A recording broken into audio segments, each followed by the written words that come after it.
Good day, everyone. It's been a busy couple of weeks, notably the last week. I've acquired quite a few books.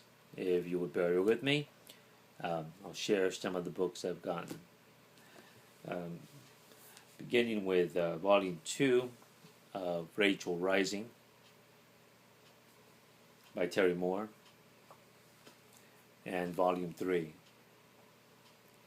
Some of these books I got during the Memorial Day weekend and the sales at the local bookstores and comic stores. And these I've already read. I read them the night I got them. I'm really impressed by Terry Moore and Rachel Rising, to such a degree that I was reading Outcasts and Witches and Nailbiter, but as of now I'm going to put those books aside and either wait for them to come out in trade or and see if I'm going to read them. This is such superior work to that and yeah, so I recommend this book highly. And I got in the mail last week Stray Toasters by Bill Sienkiewicz. This was a miniseries he did in the late 80s. It's his issue number 1, issue number 2, 3, and 4. This was certainly at the peak of his experimental work, and it's a few years after he did Electra Assassin, which is my favorite Frank Miller story, and my favorite Bill Sienkiewicz work. This is about a serial killer, and it's written by Sienkiewicz. As you can see, his artwork is at its most experimental, and which is my favorite, and he's one of my favorite artists.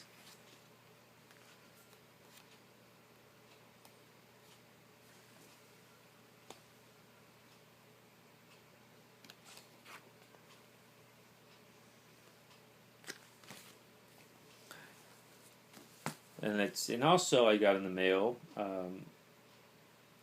last week Frederick Pills. Frederick Peters, The Blue Pills, and I think Peters may be the Swiss Jeff Lemire. Blue Pills, it says a positive love story, is about a young man who meets a girl, and I think at a party, and years later discovers that the girl had a child and that both of them are HIV positive. And it's a love story. He wrote and drew this. I've enjoyed his book Pachydermy, that I think I reviewed here last week, I think it was.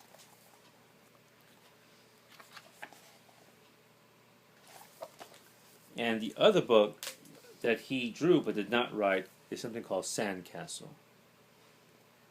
And here you have a story that opens when a man is looking at a woman's skinny dip. You can see there. But the story takes place on some island where at one point, I don't know if the woman or someone else, I have not read this, is dead. And suddenly everyone begins to age prematurely. And they find that they cannot leave the island. It's by Frederick Peters and Pierre Oscar Levy. Pierre Oscar Levy wrote it, and Frederick Peters drew it. And now we have the Louvre books. I mention these are the Louvre books because these are books which take the Louvre as an inspiration. This one is On the Odd Hours by Eric Lebers. I got these individually in the mail. And here you have a deaf watchman who works at the Louvre, and he's looking at the paintings at night. and it appears that there are spirits within the paintings. At least that's what I think it's going on in the story. The artwork is certainly very interesting.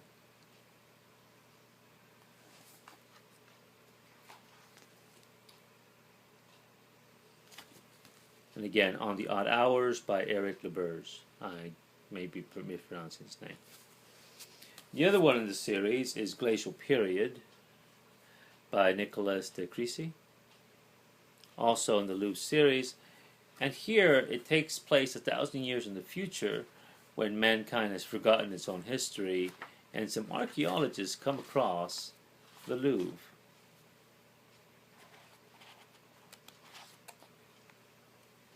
As you can see, how the artwork is. Again, Glacial Period. And the last one that I got in the same series is by Enki Bilal, Phantoms of the Louvre. And here what Bilal did was he would take a painting in the Louvre, superimpose, or a sculpture, superimpose his own artwork on it and make up a story.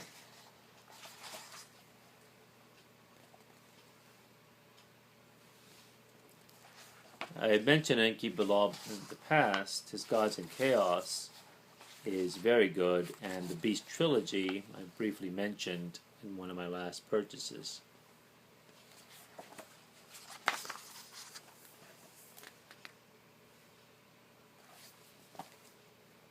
Phantoms of the Louvre. At one of the used bookstores, I acquired volume 7 of Vampirella. I've been buying these over the years. I know I think it's volume 10 or 11 at this point. And this is, I've been looking through this, and I don't think there's any bad art in here. Certainly the 70s was a very sexy time in artwork, and Vampirella had some of the best. Many of these artists are from Spain. And some of the better stories are not the Vampirella ones, but the ones that are in here, individual stories. I think Esteban Maroto, Fernando Fernandez, I think Jorge Gonzalez, if I have his name correctly, are some of the notable artists in these issues of Vampirella.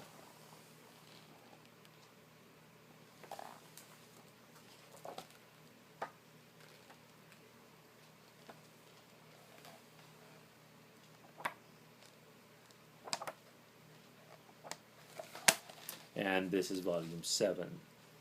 I think I got this for like $18 at one of the bookstores.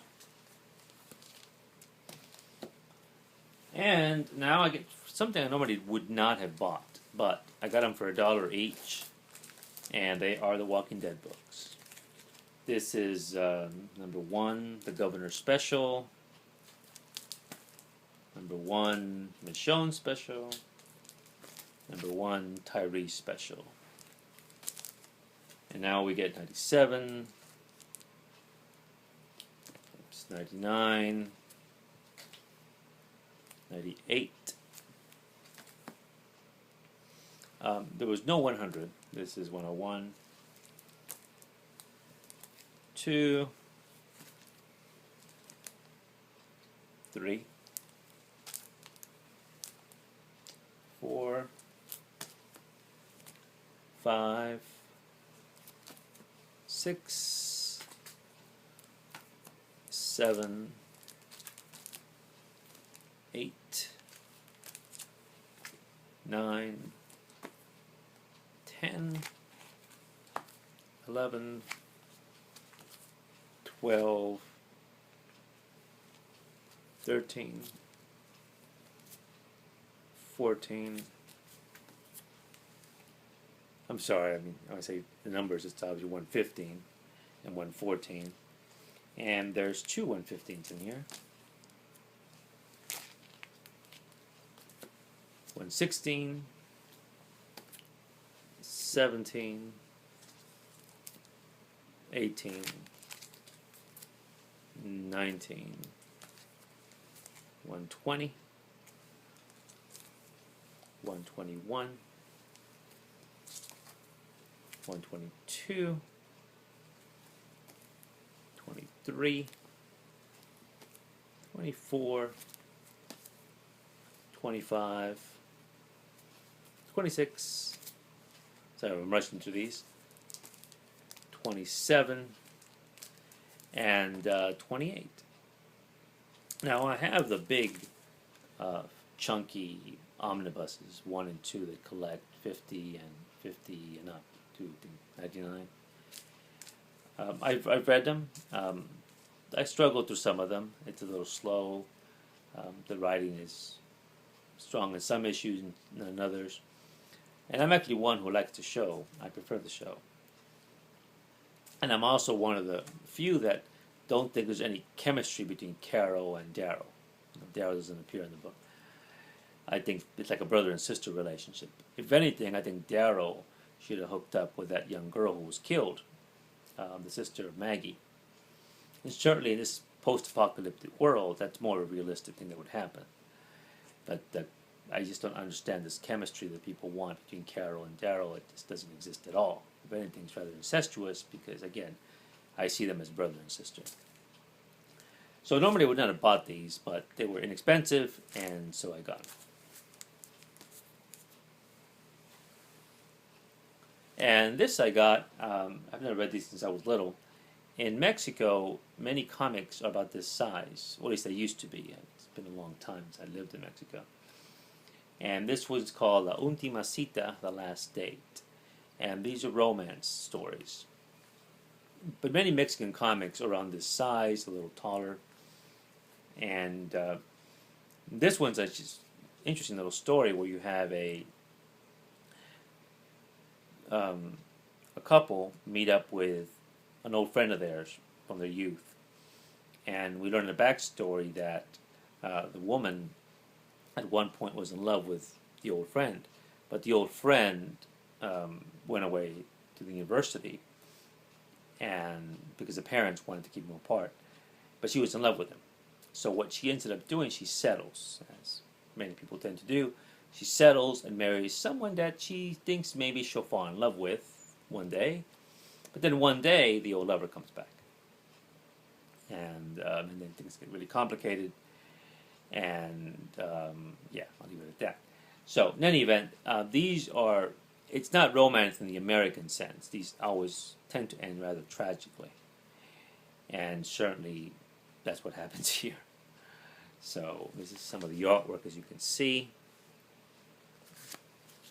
And I think these comics would come out weekly. I bought this one strictly for the cover, but I enjoyed the story.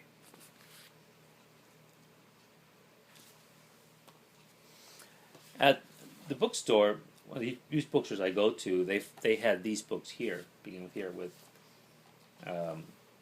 These were all together, and they were $0.25 each. This is Moby Dick, from basically it's a movie adaptation with Gregory Peck, the John Huston film with the script by Ray Bradbury. Jules Verne's 20,000 Leagues Under the Sea. I always enjoyed this movie, and I also enjoyed the book. It was James Mason.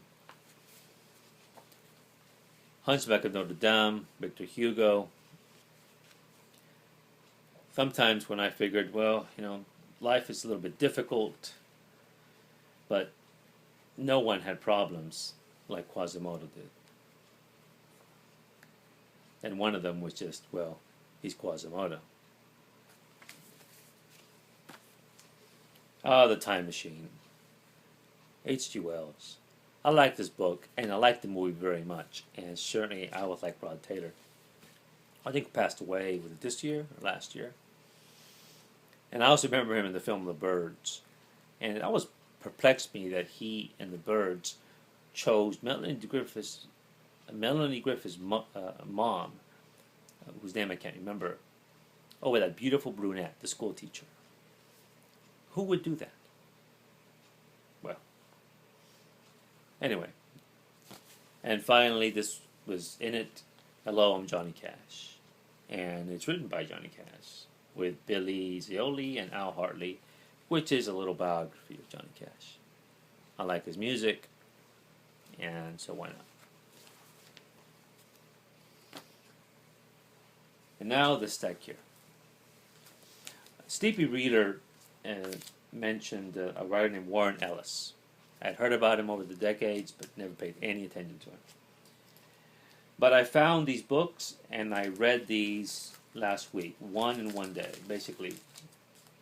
So, I picked up Supreme Blue Rose, volumes 1, 2, I'm sorry, it's 1 and 3, 2, 4, 5, 6, and 7. I think I skipped 3 somewhere in here. I read these in one sitting. I enjoyed them, and I certainly get a sense that Mr. Ellis enjoys multiverses, alternate realities. If we choose to go through that door, that's going to be our life. Or we choose not to go through that door, our life will be entirely different. Or maybe there's other universes with each one of our lives taking place. I like this, and it wasn't bad. And then I had picked up Trees. I think Mr. Morant liked him, Tim Morant liked him, this book a lot. I picked up issue number 1, 2, 3, 4, 5, 6, nothing back there, 7, 8, 9, and I read these also in one sitting. And these I enjoyed also. It's basically it's a Arthur C. Clarke sort of story, but instead of this block or a sentinel, you have these trees. But what I think I discovered about Ellis is that it's good to read him in just not just per issue, but just many issues at one time. So after reading these, I got these in the mail by various sellers. And again, this is Sleepy Reader recommended this book, and I'm looking forward to reading it, and that's Planetary. This is volume 3, which I received separately. Volume 1 and volume 2.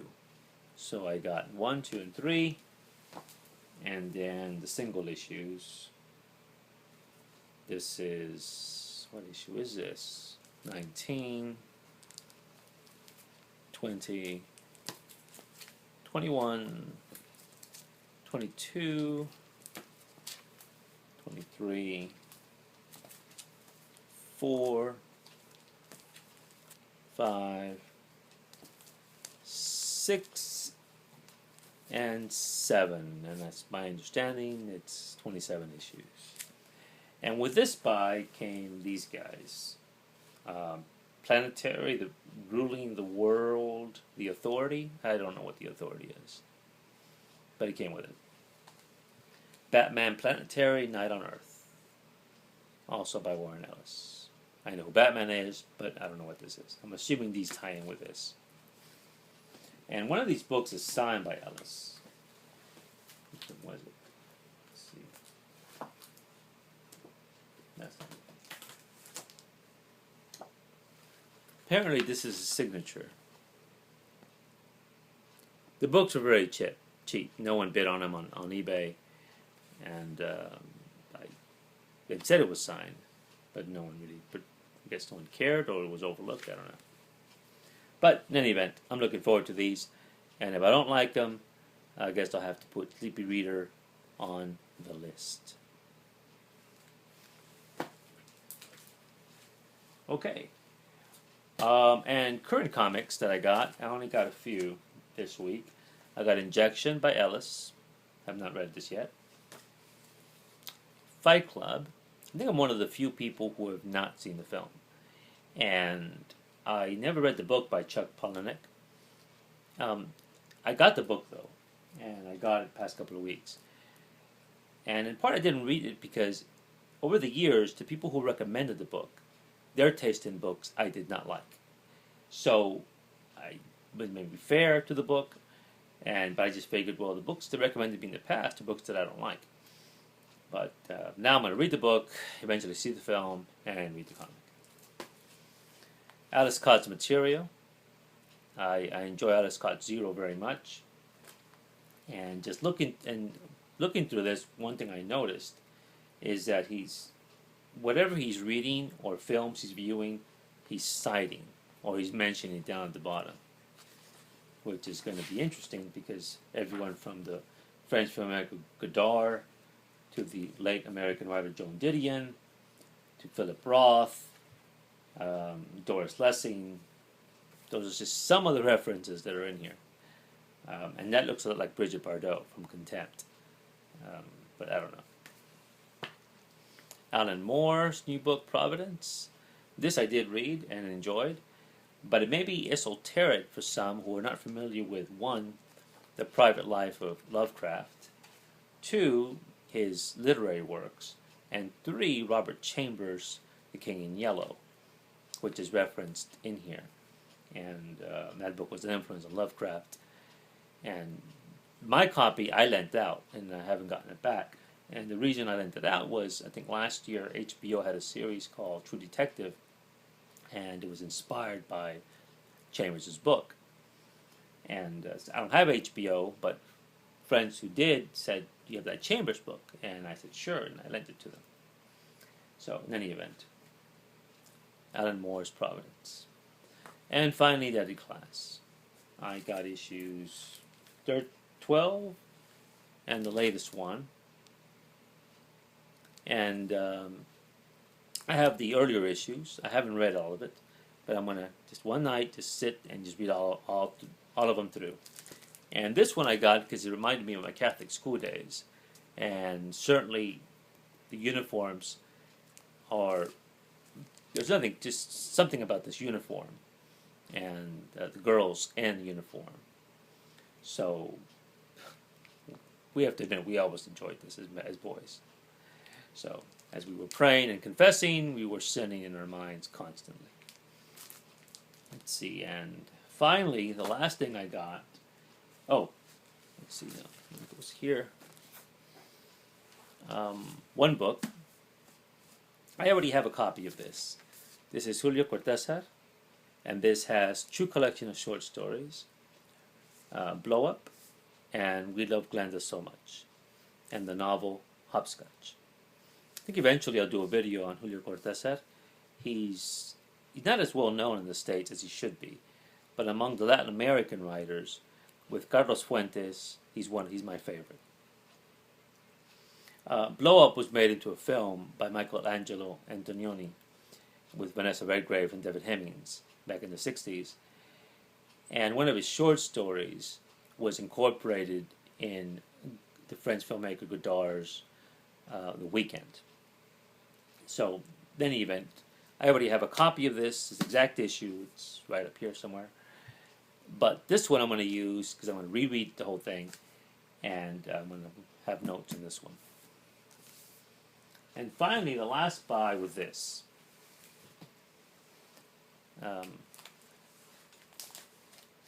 Harley Quinn. I think some acquaintances of mine nearly had a heart attack when I told them what I was buying. And, but they know that, well, I won't say anything more at this point, but basically I got number 1, 2,